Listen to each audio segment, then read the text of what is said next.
For more videos right choice India ఛానల్ను ఇప్పుడే subscribe చేయండి మరియు గంట సింబల్ను ప్రెస్ చేయండి. చదవాల్సిన విషయాలు ఆ పరిధిని మీరు పరిశీలించి ఒక అటెంప్ట్లో కూడా సక్సెస్ అవడానికి అవకాశం చాలా కొంతమంది అవుతున్నారు కదా, టాపర్స్ అవుతున్నారు కదా, చాలా మంది అవుతున్నారు. ఒక అటెంప్ట్ లో సక్సెస్ అవడం అనేది ఇట్స్ నాట్ ఇంపాసిబుల్. టాపర్స్ కూడా వస్తున్నారు. It's actually easy, it's actually not very difficult. But ఏంటంటే ఆ కైండ్ ఆఫ్ టైం పెట్టాలి, ఆ కైండ్ ఆఫ్ డెడికేషన్ ఉండాలి. అదే ఒక అటెంప్ట్తో సక్సెస్ అవ్వాలంటే వాళ్ళు ఎలాంటి క్వాలిటీస్ ఉండాలంటారు? Basically they have the ability to read long hours, ఎక్కువసేపు. ఎందుకంటే మీకు syllabus is very vast. So అదంతా చదవాలి కాబట్టి కొంచెం ఎక్కువసేపు చదివే ఇది ఉండాలి, కొంచెం ఓపిక ఉండాలి, అలాగే కొంచెం చదివింది పేపర్ మీద పెట్టగల శక్తి ఉండాలి. To turn your thoughts in to words, you should have that ability. Long hours అన్నారు, అదేంటి? ఎక్కువసేపు చదవాలి. బేసికల్లీ ఇంత టైం అని నేను చెప్పలేను, but probably 10 to 12 hours a day, or maybe even more. ఎందుకంటే అది చెప్పాను కదండి, దిగే వరకు ఎవరి రీడింగ్ పేస్, ఎవరి లెర్నింగ్ పేస్ వాళ్ళకు ఉంటుంది. మీ లెర్నింగ్ పేస్ని బట్టి you have to spend more and more time on that, so that ఆ సిలబస్ అంతా మీరు కవర్ చేయగలుగుతారు. యూ విల్ బీ కాన్ఫిడెంట్ అనమాట. సో వన్ అటెంప్ట్ అనేది not impossible, it's very much possible. There are చాలా మంది అవుతున్నారు, quite a few people who are getting. So అది పెద్ద విషయం కాదండి. అవును. అదే అదే ఆ ఫస్ట్ అటెంప్ట్లో సక్సెస్ అవ్వాలంటే ఎలా ఉండాలనేది అది నేను ఇలా ఉండాలని నేను చెప్పాను. ఎందుకంటే అది కూడా ఊహాగానాలు నేను చెప్పేది ఏదైనా. ఎందుకంటే ఈవెన్ నాకు ఫస్ట్ అటెంప్ట్లో వచ్చినా నాకు ఎందుకు వచ్చిందో నాకు తెలిసేది కాదు. బట్ ఏంటంటే సిలబస్ ఎక్కువ ఉంది కాబట్టి ఎక్కువసేపు చదివితే కొంచెం త్వరగా కవర్ చేయడానికి అవకాశం ఉంటుంది అనేది ఒక ఊహ. ఓకే. తర్వాత సివిల్స్కి ప్రిపేర్ అదే ఐఏఎస్ ఐపీఎస్ ఆ కోరిక, ఆ డ్రీమ్ లక్షల మంది ఉన్నారు మన తెలుగు రాష్ట్రాల్లోనే. వాళ్ళకి మీ సలహా ఏంటి చెప్తారు? మీ సందేశం అంట? సందేశాలు ఇచ్చేంత పెద్ద సలహాలు సందేశాలు ఇచ్చేంత.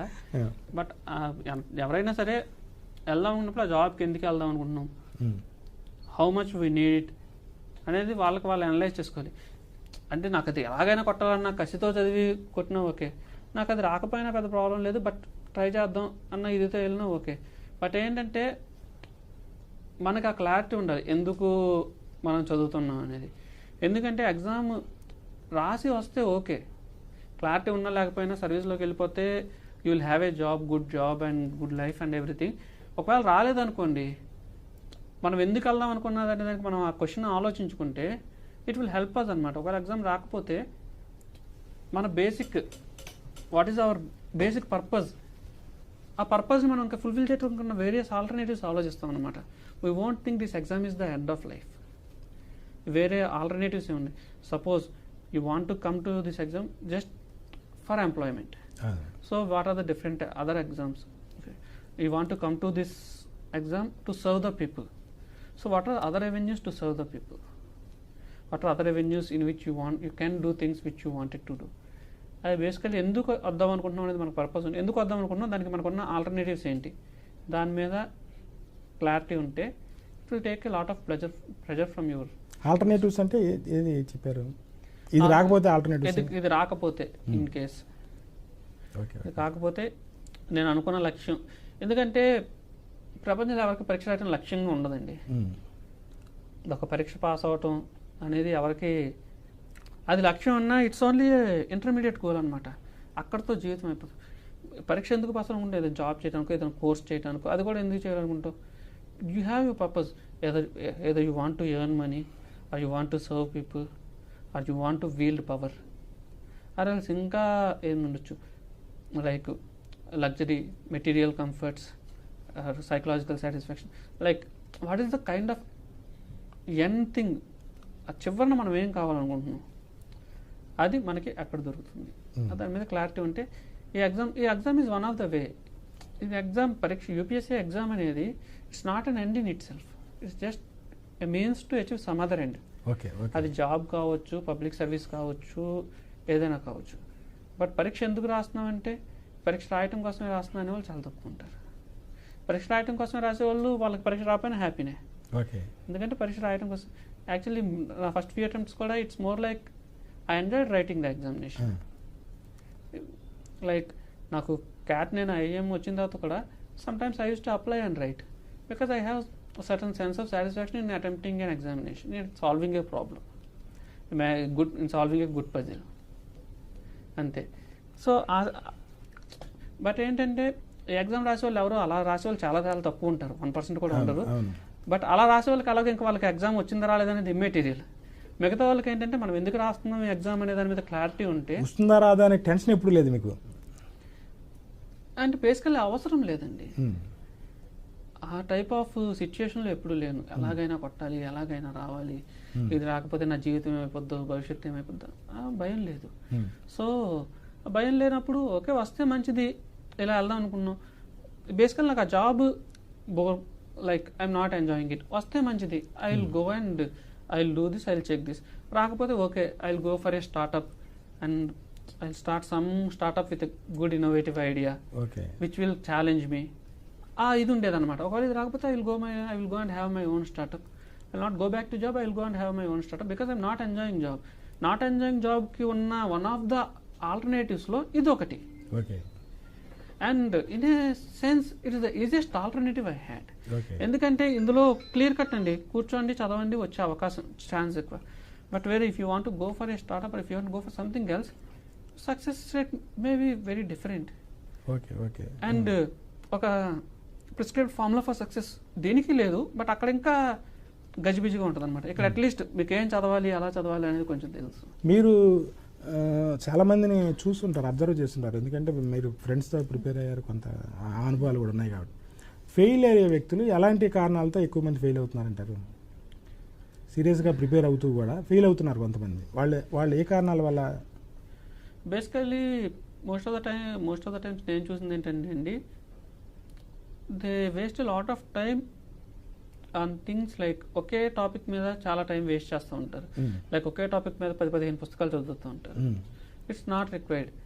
ఒక టాపిక్ మీద మీరు కొంతవరకు చదువుకుని ఒక decent level of knowledge gain చేస్తే చాలు. మీరు ఏ టాపిక్ మీద పిహెచ్డీ చేయట్లేదు ఇక్కడ. ఎందుకంటే time is very crucial here. ఆ టైం మీరు ఒక దాని మీద ఎక్కువ టైం వేస్ట్ చేయడం కంటే ఎక్కువ వాటి మీద టైం పెట్టుకోవటం, ఒక decent level of knowledge gain చేసుకుని అది వదిలేయటం. ఎందుకంటే మీరు చెప్పినప్పుడల్లా పక్కన వాళ్ళు ఇంకో కొత్త పాయింట్ చెప్తారు, ఇది ఎక్కడ చదివామంటే ఇంకో పుస్తకం పేరు చెప్తారు, మళ్ళీ ఆ పుస్తకం కొని అదంతా చదవాలంటే 90% of the book is the repetition of the previous book. 10% of the ideas different ఉండొచ్చు. దానికోసం you can't go on reading new books again and again. ఉన్నవి లైక్ సిలబస్ కంప్లీట్ చేయలేరు కూడా. అది focus on the syllabus. You have 1 or 2 good books ప్రతి టాపిక్కి and cover them and then revise. And కొంతమంది ఏంటంటే దే హ్యావ్ జెన్యూన్ ట్రబుల్స్ అనమాట, answer రైటింగ్లో ట్రబుల్ ఉంది. బట్ ఏంటంటే అంతా ఇది అయిపోయాక ఇది స్టార్ట్ చేద్దాం, ప్రిలిమ్స్ తర్వాత మెయిన్స్ తర్వాత మెయిన్స్ ప్రిపరేషన్ స్టార్ట్ చేసిన తర్వాత ఒక 6 నెలలు కొంచెం సిలబస్ కవర్ చేసిన తర్వాత ఆన్సర్ రైటింగ్ ప్రాక్టీస్ చేద్దాం, ఎందుకంటే ఇప్పుడు ఆన్సర్ రాసిన నాకేం తెలియదు, అలా దే కీప్ డిలే అనమాట. నాకు తెలిసిన వాళ్ళకి చాలామంది ఆన్సర్ రైటింగ్లో దే హ్యాడ్ ఇష్యూస్ అంటే వాళ్ళకి నాలెడ్జ్ ఉంది బట్ అది పేపర్ మీద పెట్టలేకపోతున్నారు. వాళ్ళ ఆన్సర్ రైటింగ్ నాకు తెలిసిన వాళ్ళు 2-3 ఆన్సర్ రైటింగ్ ప్రాక్టీస్ చేయండి అంటే ప్రస్తుతం ఇప్పుడు నేను రాసిన నాకు అంత తెలియదు, ఒక 6 months ప్రిపేర్ అయ్యి ఆన్సర్స్ రాయటం స్టార్ట్ చేస్తుంటారు. బట్ ఆ 6 months ప్రిపేర్ అయిన తర్వాత మీకు actual your issue is not knowledge, అది గెయిన్ చేసుకున్నాక your issue is answer writing. Answer writing ఎక్కువ టైం ఇవ్వకుండా ఇంకో 6 months వెనక్కి జరిగితే ఈ స్కిల్ ఇంప్రూవ్ చేసుకోవడం అనేది కొంచెం కష్టం. And basically writing is a skill which requires time. మీరు రైటింగ్ ఆన్సర్స్ రాయటం స్కిల్ ఇంప్రూవ్ అవ్వాలంటే కొంచెం టైం పడుతుంది. సో మీకు రాకపోయినా పర్లేదు, వచ్చిన 2 points 3 points రాయండి. It's not about how much you right, it's about how you right. దాన్ని ఎలా ప్రెజెంట్ చేస్తున్నారు, సెంటెన్స్ ఫార్మేషన్ ఎలా, బేసిక్ స్ట్రక్చర్ అనమాట. సెంటెన్స్ ఫార్మేషన్ ఎలా ఉంది, అట్లీస్ట్ వచ్చిందంతా పేపర్ మీద పెట్టగలుగుతున్నానా లేదా, గ్రామటికల్ మిస్టేక్స్ మరీ బ్లండర్స్ చేస్తున్నాను, ఇవన్నీ మిమ్మల్ని మీరు అసెస్ చేసుకోవడానికి ఎక్కువ టైం దొరుకుతుంది. సో అది కొంచెం డిలే చేసే కొద్దీ ఆ ఏరియాలో ప్రాబ్లమ్స్ ఫేస్ చేసే వాళ్ళు కొంచెం ఎక్కువ ఉన్నారు. The people which I have seen, నేను చూసిన వాళ్ళే ఎక్కువ. ఎందుకంటే నేను చూసిన వాళ్ళు ఎక్కువ అంతా విలేజెస్ నుంచి వచ్చి మోస్ట్లీ తెలుగు మీడియంలో ఎడ్యుకేషన్ అంతా చేసి వచ్చిన వాళ్ళు ఉన్నారు. వాళ్ళకి ఏంటంటే ఇది ఒక రాంగ్ నోషన్ ఉంది, ఎగ్జామ్ ఇంగ్లీష్లోనే రాయాలి అని. అది కూడా ఇంగ్లీష్లో కంఫర్టబుల్గా లేదు, ఇంప్రూవ్ చేయలేకపోతున్నారు. తెలుగు మీడియంలో రాయండి. బట్ అది మనకి ఎంతవరకు ప్రాబ్లమ్, ఎంతవరకు మనం కంఫర్టబుల్గా ఉన్నామనేది చూసుకోవాలన్నమాట. నేను చూసిన వాళ్ళంతా ఆన్సర్ రైటింగ్లో at least that is the area they are facing the problem. వాళ్ళు మాట్లాడితే మళ్ళీ చాలా చక్కగా చెప్తారు అనమాట. మాట్లాడినప్పుడు చాలా చక్కగా అన్ని పాయింట్స్ చెప్తారు, but at the same time they are putting it on paper they are facing a problem. Practice అవసరం. ప్రాక్టీస్ అవసరం. అది ముందు నుంచి కొంచెం ఎంత త్వరగా స్టార్ట్ చేస్తే అంత నా అభిప్రాయం. Okay okay. ఎలాంటి వ్యక్తులు సివిల్స్లో సక్సెస్ అవుతున్నారు ప్రధానంగా? ఎలాంటి వ్యక్తి అన్ని రకాల వాళ్ళు సక్సెస్ అవుతున్నారండి. People with all kind of temperaments, all kinds of backgrounds, all kinds of outlook towards life, అందరూ అన్ని రకాల వాళ్ళు సెలెక్ట్ అవుతున్నారు. అన్ని రకాల వాళ్ళు అవ్వాలి కూడా. ఆ డైవర్సిటీ ఉన్నప్పుడే మీకు సర్వీసెస్లో డిఫరెంట్ కైండ్ ఆఫ్ ఐడియాస్ వస్తాయి, ఆ ఇన్నోవేషన్ అనేది వస్తుంది. ఇప్పుడు డైవర్సిటీ లేకుండా అంతా ఒకేలాంటి వాళ్ళు ఉంటే మోసపోసినట్టు అవుతుంది అనమాట. మార్పు రావడం కష్టం అవుతుంది. For more videos right choice India ఛానల్ను ఇప్పుడే సబ్స్క్రైబ్ చేయండి మరియు గంట సింబల్ను ప్రెస్ చేయండి.